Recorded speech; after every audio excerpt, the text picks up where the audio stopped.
अगर आप भी चाहते हैं कि भोजपुरी हिट सॉन्ग सबसे पहले आप तक पहुंचे तो हमारे सैफ म्यूजिक भोजपुरी चैनल को जरूर सब्सक्राइब करें, साथ में बेल आइकन दबाना न भूले। Presented by Saif music Bhojpuri.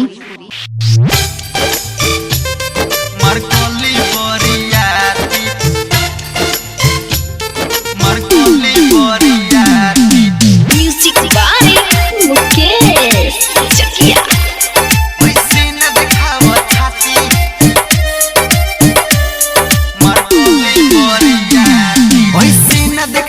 छाती मरकोली बोरियाती ऐसे न देखाव छाती मरकोली बोरियाती। छौक छौक के नचबू तो तोहरो के दीही जाती, ऐसे न देखाव छाती मरकोली बोरियाती। ऐसे न देखाव छाती मरकोली बोरियाती। छौक छौक के नचबू तो तोहरो के दीही जाती,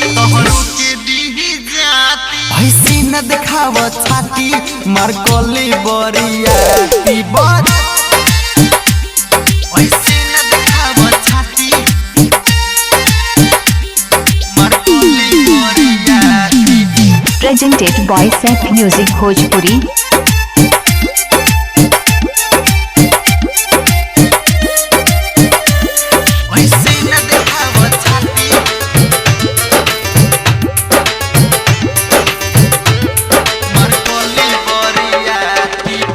लहंगा के महंगा सामान तोहर फाड़ दी, ऐसे देखबू तो गर्मी पूरा झाड़ दी।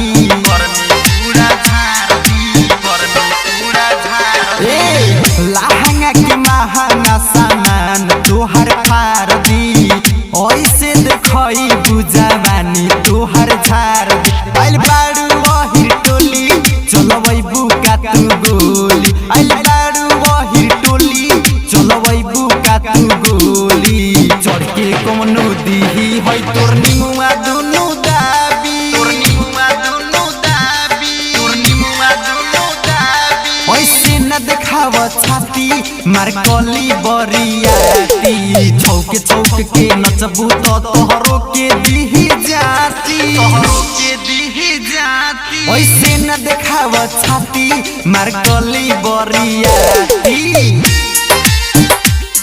ऐसे न देखाव छाती मरकोली बोरियाती।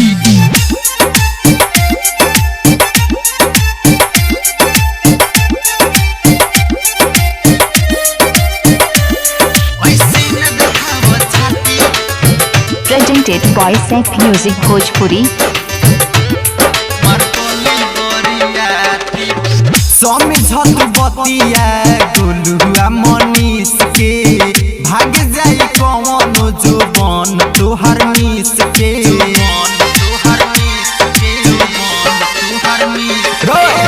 समझत बतिया गोलुआ मनीष के, भाग जाई साहबू जुबाना के मीस के। उमर बा तोहर कासे आ गइल बाड़ू नाचे, उमर बा तोहर कासे आ गइल बाड़ू नाचे। परिज लोटे तोहरा ऊपर ऐठल छुटिए बाछी, ऐसे न देखाव छाती मरकोली बोरियाती। छौक छौक के नचबू तो तोहरो के दीही जाती, ऐसे न देखाव छाती मरकोली बोरियाती। छौक छौक के नचबू तो तोहरो के दीही जाती, ऐसे न देखाव छाती मरकोली बोरियाती। Presented by Saif music Bhojpuri.